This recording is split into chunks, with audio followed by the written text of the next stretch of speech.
always do it on my own, so I gotta get through it. And the only thing I know is to... Kalau selama ini kita mengira para pemain diaspora timnas Indonesia hanya sekadar numpang lewat di kompetisi Eropa, musim 2026-2027 justru bisa menjadi pembuktian yang berbeda. Satu persatu mereka mendapatkan tantangan baru. Ada yang pindah klub demi menit bermain, ada yang harus berjuang merebut posisi utama, ada yang mendapatkan pelatih baru, bahkan ada yang untuk pertama kalinya merasakan atmosfer kompetisi kasta tertinggi. Dan yang paling menarik, beberapa nama kini justru berada dalam situasi yang bisa membuat karir mereka melonjak jauh lebih tinggi.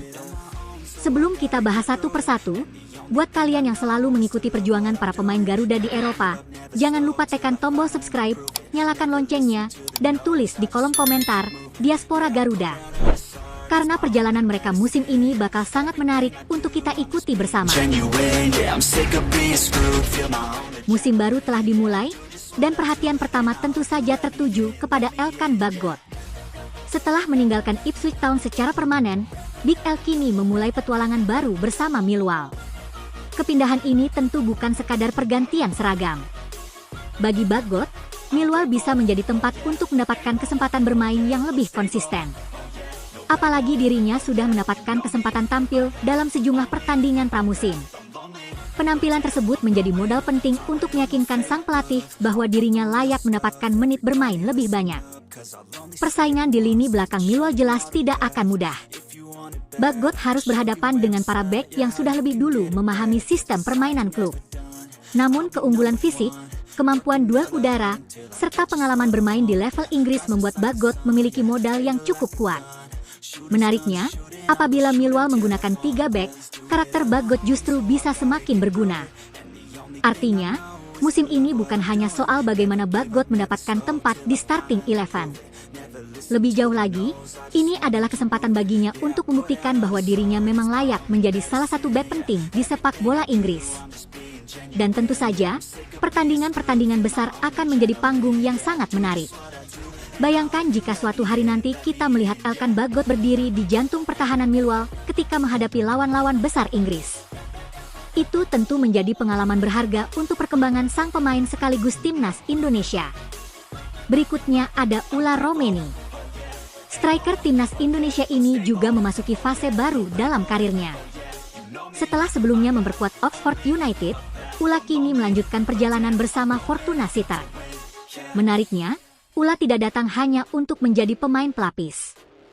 Ia langsung mendapatkan kepercayaan dan menjadi salah satu opsi utama di lini depan.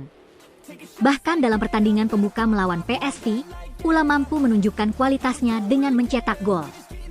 Gol tersebut tentu menjadi sinyal positif. Sebab seorang striker membutuhkan kepercayaan diri. Dan ketika seorang penyerang langsung mencetak gol pada awal musim, kepercayaan dari pelatih biasanya ikut meningkat. Fortuna Sittard sendiri memang membutuhkan sosok yang bisa menjadi tumpuan di lini depan. Dengan situasi tersebut, Ula punya peluang besar untuk mendapatkan menit bermain yang jauh lebih banyak. Jika konsistensinya terjaga, bukan tidak mungkin namanya akan kembali masuk dalam pembicaraan mengenai daftar pencetak gol terbaik di kompetisi Belanda. Dan tentu saja, performa Ula di level klub akan menjadi kabar yang sangat penting bagi timnas Indonesia. Sebab semakin tajam Ula di Eropa, semakin besar pula senjata yang dimiliki Garuda. Kemudian ada Dean James. Bek kiri timnas Indonesia ini menghadapi perubahan yang cukup menarik di Go Ahead Eagles. Musim ini klubnya memiliki pelatih baru, yaitu Paul Simonis. Pergantian pelatih biasanya menjadi tantangan tersendiri bagi seorang pemain. Sebab semua pemain harus kembali menunjukkan kualitas mereka dari awal. Namun Dean James justru berhasil memberikan kesan positif selama pramusim. Ia tetap dipercaya mengisi posisi bek kiri dan bahkan mampu mempertahankan tempatnya meskipun terdapat persaingan dari pemain baru. Salah satunya adalah Thomas Galvez yang datang dengan pengalaman dari Manchester City. Ini jelas bukan persaingan biasa. Namun jika Dean mampu mempertahankan performanya, kehadiran pesaing justru bisa menjadi motivasi tambahan untuk berkembang. Dan satu hal yang menarik dari Dean adalah kemampuannya bermain dalam sistem yang berbeda. Kecepatan, agresivitas, serta keberaniannya membantu serangan membuatnya menjadi salah satu pemain yang cukup menarik untuk diperhatikan. Selanjutnya kita menuju Willem II. Di sana ada Nathan Choi Aon. Nathan kembali menghadapi musim yang penuh tantangan. Pemain yang sempat mendapatkan julukan sebagai spesialis promosi ini kini harus membuktikan bahwa dirinya juga mampu tampil konsisten setelah membawa klubnya naik kasta. Musim lalu Nathan mendapatkan kepercayaan besar. Ia menjadi bagian penting dari lini belakang dan terus mendapatkan menit bermain. Situasi tersebut tentu menjadi modal bagus untuk menghadapi kompetisi kasta tertinggi. Pada pertandingan awal musim, Nathan juga sudah menunjukkan kontribusinya. Umpan yang diberikan dari sisi lapangan mampu menghasilkan peluang penting bagi timnya. Hal seperti inilah yang harus terus dikembangkan. Karena jika Nathan mampu tampil stabil di level tertinggi, bukan tidak mungkin akan semakin banyak klub yang mulai memperhatikan perkembangannya.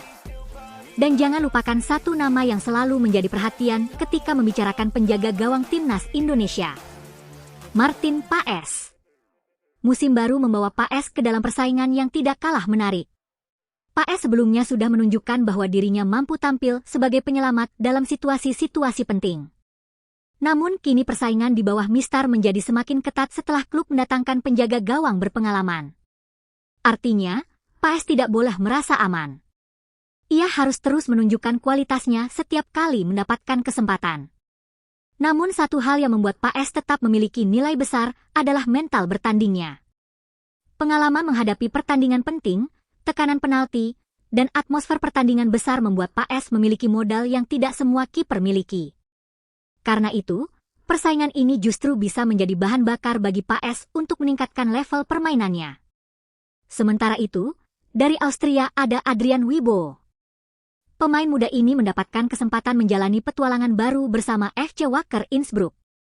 Kepindahan tersebut menjadi kesempatan besar bagi Adrian untuk mendapatkan pengalaman bermain di sepak bola Eropa. Namun perjalanan menuju starting 11 jelas tidak mudah.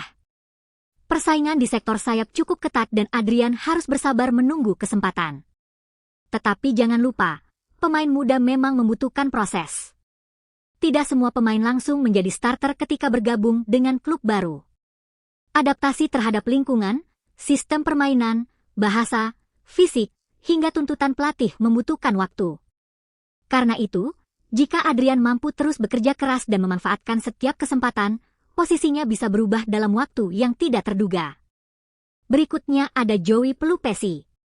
Musim ini menjadi sangat spesial bagi Joey karena Lommel SK akhirnya mendapatkan kesempatan bermain di kasta tertinggi Belgia. Dan Joey bukan sekadar pemain pelengkap. Ia merupakan salah satu pemain penting di lini tengah. Pengalaman dan ketenangannya membuat Joey menjadi sosok yang bisa mengatur ritme permainan. Pada pertandingan pembuka, dirinya bahkan mampu bermain penuh dan membantu Lommel mendapatkan poin. Ini menjadi awal yang cukup menjanjikan. Tantangannya sekarang adalah bagaimana Joey mempertahankan performa tersebut sepanjang musim. Jika berhasil, pengalaman bermain di kasta tertinggi Belgia bisa semakin meningkatkan kualitasnya. Lalu ada Kelvin Verdonk. Musim ini Verdonk mendapatkan tantangan yang sangat menarik di Lille. Bukan hanya karena ia harus bersaing mendapatkan tempat utama, tetapi juga karena hadirnya pelatih baru, Bruno Genesio. Perubahan pelatih berarti perubahan filosofi. Dan Verdonk harus menunjukkan bahwa dirinya mampu beradaptasi dengan kebutuhan sang pelatih. Musim sebelumnya ia memang belum selalu menjadi pilihan pertama. Karena itu, musim baru menjadi kesempatan untuk mengubah keadaan. Verdonk punya kelebihan yang membuatnya bisa digunakan di lebih dari satu posisi. Selain sebagai bek kiri, ia juga mampu dimainkan lebih ke depan maupun masuk ke area tengah. Apalagi jika Lille benar-benar membutuhkan pemain yang fleksibel. Dan tentu saja ada satu hal yang membuat musim ini semakin menarik. Kesempatan tampil di panggung Eropa.